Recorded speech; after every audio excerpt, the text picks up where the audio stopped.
tatlong termino, 9 na taon ng mga ginagalang ko pong mayors ng buong lalawigan ng Batangas, mga barangay functionaries, pangulo, sa lahat, konsehal ng iba't ibang bayan. 34 na bayan po meron ang amin pong lalawigan, 1,078 barangays. Yan po ang nagtiwala sa akin ng 9 taon. Kaya kung saan man po ako nandoon ngayon, a part of my life, not only as an artist sa ating pong industriya ng pelikula, but also in my political life, malaking utang na loob ko po. Ang unang nagtiwala rin po sa akin, ang lalawigan po ng Batangas para maging kauna-unahang babaeng governor ng ating pong lalawigan. Salamat po ngayon ay pagmalaki sa inyo pong lahat, sa ating pong, ang aking pong mayor ay nandito rin, Mayor Babe, sa ating Kong Marvy, sa lahat ng mga ating Kong Eric, sa lahat po sa inyo. Palagay ko kung ako man po ay nagtagal ng ganito katagal, 24 years, at ako'y napagkatiwalaan po maging legislator din for 2 terms, 6 years, na unang-una as local chief executive, akong nagpapatupad ng batas, ay naranasan ko rin naman po ang gumawa ng batas. Kaya kahit paano, palagay ko, yun pong ibinigay sa aking tiwalang ito ay naibalik ko naman po yung tiwalang ibinigay sa akin ng Batanggenyo. I must have done something good. But one thing, I don't promise anything. I cannot promise heaven and earth. I can only promise 2 things. Sisiguraduhin ko lang talaga, pag tayo sa JP nagkatiwalaan maging nanay muli, ang para sa tao ay dapat mapunta sa tao. Ang pangalawa po, sisiguraduhin ko lamang po na paninindigan ko ang merong isang salita. Word of honor. Pag meron, meron. Pag wala, wala. Pag oo, pag hindi, hindi. Ay sadya'y mahirap mamangka ng 2 ilog. Kailangan may paninindigan, dahil dyan makikilala ang pagkatao ng isang nilalang. At ang pangatlo ko lang kaya ipangako, siguro po, kung kami pagkakatiwalaan sa Diya, Batanggenyo, mga aking pong pamilya, hindi ko po kayo ipapahiya.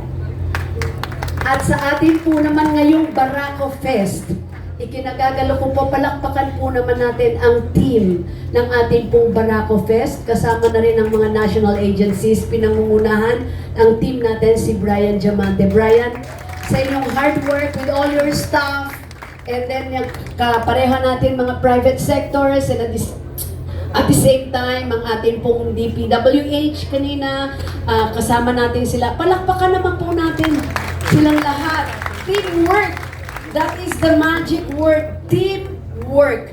Kahit anong galing mo, Brian, pag hindi ka nasamahan ng iba na magagaling din, hindi tayo magiging matagumpay. And I think that is the magic word. Teamwork. We will continue to work as a team, and we will continue to work as a family here in the province of Batangas. Barako Fest, this is our 3rd year. We're very proud of this Barako Fest kasi ito ho ngayon ang inilalatag namin dito sa Lipa, kasama na po ang iba't ibang bayan ng ating pong lalawigan. Marami ho kaming pwedeng ipagmalaki sa Barako Fest. Lahat po ng mga kaya naming ipagmalaki sa Batangas ay lalabas at lalabas habang nag-grow, habang tumatagal pa ang aming Barako Fest. Ngayon po ay nakafocus tayo dito sa Lipa. There'll come a time, iikot na natin ito sa buong lalawigan ng Batangas. Ito ho ang kaya namin to our friends from the media. Ito ho ang mga kasamahan ko naman po sa sa aking pagiging artista. Andito po sila.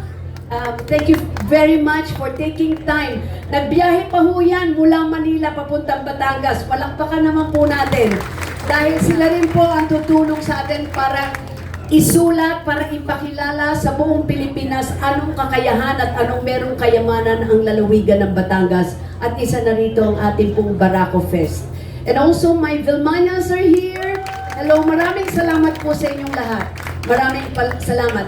Anyway, ang Barako Fest po ay pinag-isipan para ito ho ay mabigyan ng pagkakataon yung masasabi nating micro, and at the same time, yung talagang pinakamalaki na po natin mga entrepreneurs. With the present situation natin ngayon, ang isang pinaka-importante may hanap buhay. Tama po ba? hanap buhay ang number one sa atin ngayon. At ang isang barako, itong binibigay ngayon ng ating Barako Fest, bukod sa binibigyan po ho ng kaligayahan ng ating pong mga Batanggenyo. Yung food fest natin ay nandito at hindi namin magagawa ito. Tignan nyo yung ginawa ng ating soon to be Congressman. Nax naman. Ang ating angkas ay nandito. Nagpapasaya pa dagdag, nagbigay po ng 5 motorsiklo. Tama po ba? Na ipamimigay, ibabahagi. Ibig ko sabihin, hindi namin kaya na yan kung sa ating budget. Pero they're participating, if you notice, just to make people happy at kung sino makakakuha nun, pakikinabangan nun. So it's really teamwork. Andyan po yung angkas natin, 107. At nandito naman po ang akin pong congressman, ang CWS. Palakpakan po natin, 135. Last year, kasama po ako sa nag-countdown para po doon sa dinonate po niya ni Congressman Gladiola na kotse. Anong Fortuner. Kasama po kami nag-countdown. Nakita ko at palagay ko na abangan nyo lahat yung nanalo. Tama po ba? Ilang araw yun, yung babae.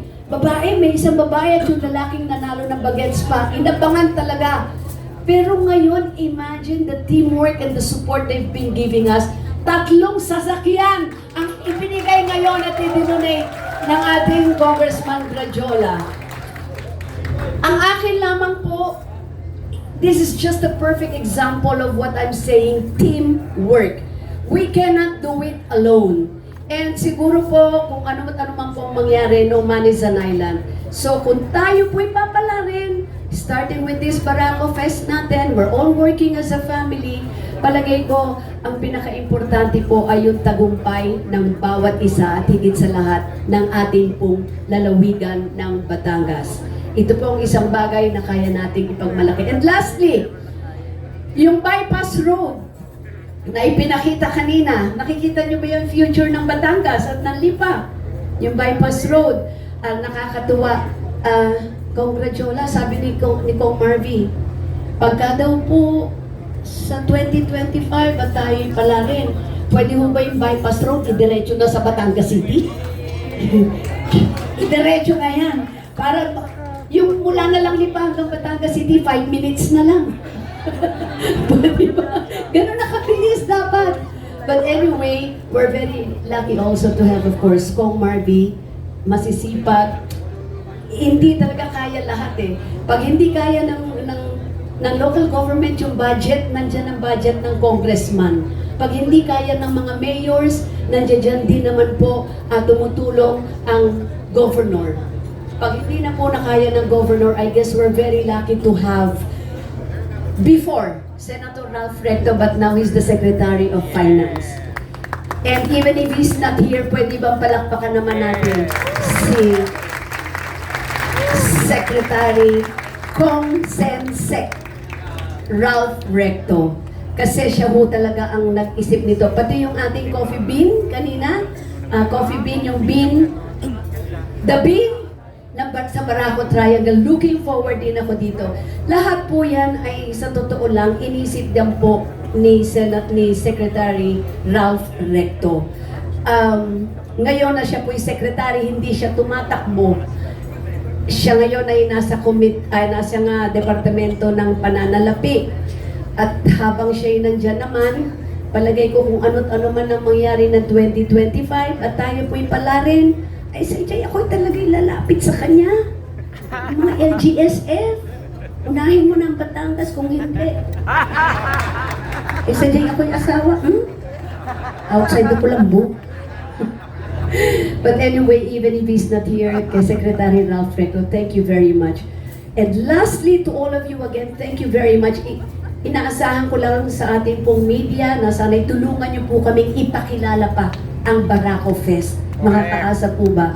Dahil ito ho, later on, isa sa ipagmamalaki po namin na pagtitipon at pagsasaya ng aming pong lalawigan ng Batangas at nag-umpisa po dito sa lungsod ng Lipa.